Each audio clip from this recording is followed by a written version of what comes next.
What if I told you the future of Canada's fighter fleet may not be decided in Ottawa or Washington, but inside a British engine factory? Because Rolls-Royce, yes, the company known for luxury car engines, just made a move that could rewrite the entire Gripen versus F-35 debate and shift Canada's air power strategy for the next 40 years. Today, we're diving into how Rolls-Royce quietly changed everything, why the Pentagon is suddenly paying attention, and how this could become the biggest twist in the Canada Gripen deal yet. How Rolls-Royce just changed the future of Canada's Gripen deal. Most people think Sweden's Gripen E is powered by American tech because of its F404/F414 lineage. But here's the twist. Rolls-Royce owns a massive share of the F414 program through international collaboration, giving them a deep hand in engineering, upgrading, and supporting the engine that powers the Gripen E. And recently, Rolls-Royce announced new engine enhancement packages, boosting thrust, improving heat management, and extending engine life cycles. For Canada, this isn't just an upgrade. This is leverage in the greatest fighter competition of a generation. Reason number 1. Arctic performance. The Canadian Arctic destroys engines. Freezing temps, icing, debris, and long-range patrols. Rolls-Royce's new upgrades focus on cold weather optimization, meaning the Gripen E becomes a purpose-built Arctic Guardian. Reason number 2. Maintenance revolution. The engine's modular design means Canada could service it locally, no dependency on US approval or overseas centers. That alone slashes operating costs and gives Canada true sovereignty. Reason number 3. Fuel efficiency. The Gripen E already burns less fuel than an F-35. Now with Rolls-Royce enhancements, we're talking even longer range, better loiter time, and more patrol coverage for NORAD. Suddenly, this isn't just an engine, it's a strategic advantage. Canada isn't just choosing a fighter jet, it's choosing a future. And Rolls-Royce's involvement completely changes the stakes.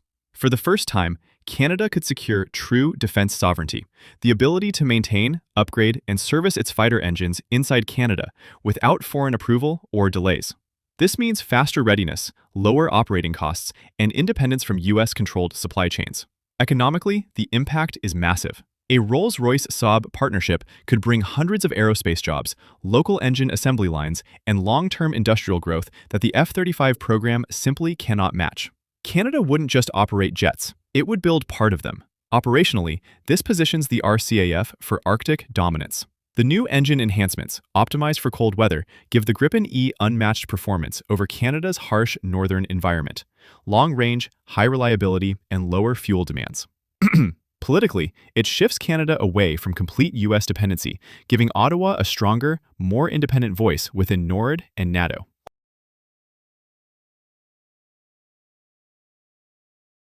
The Pentagon isn't worried because Canada might buy a different jet. It's worried because Canada might break away from the US defense ecosystem for the first time in decades. If Canada chooses the Gripen E, powered, supported, and partially built through a Sweden-UK partnership, the United States loses. 1. Control over North American fighter integration.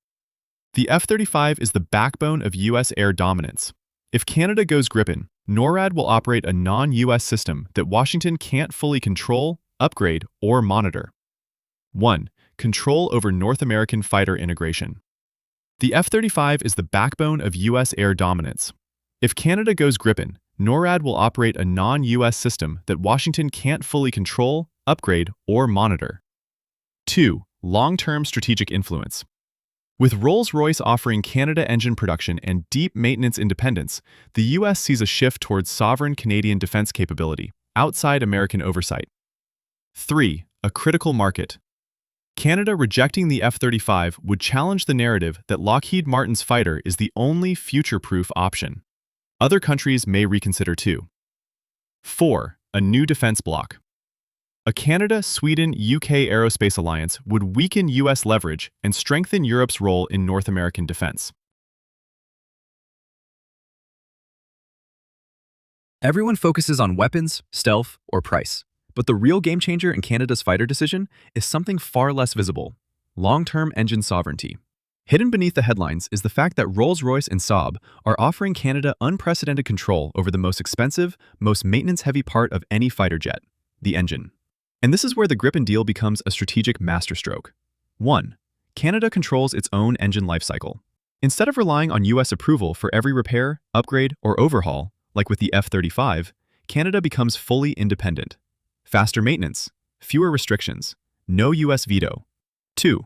Massive lifetime savings.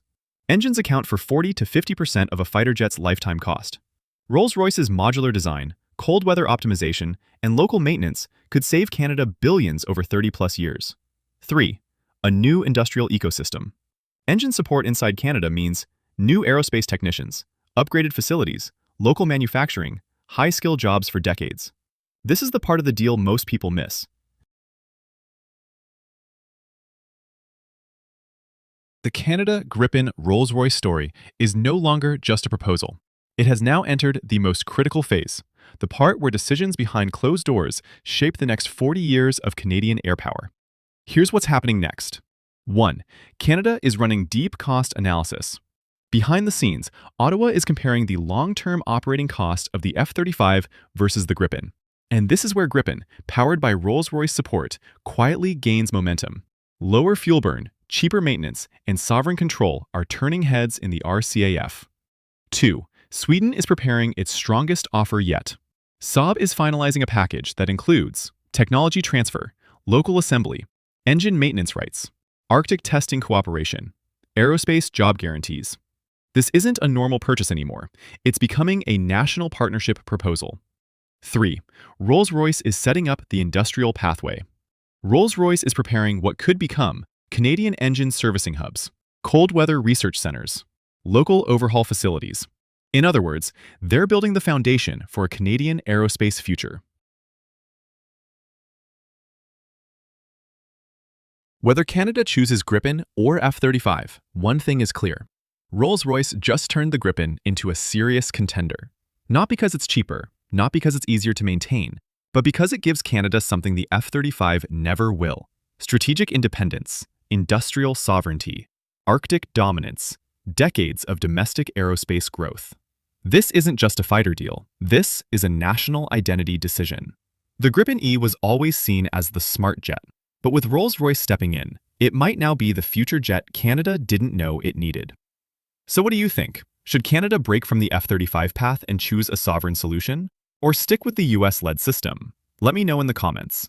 And if you want more deep military analysis like this, subscribe, hit the bell icon, and stay tuned, because this story is far from over.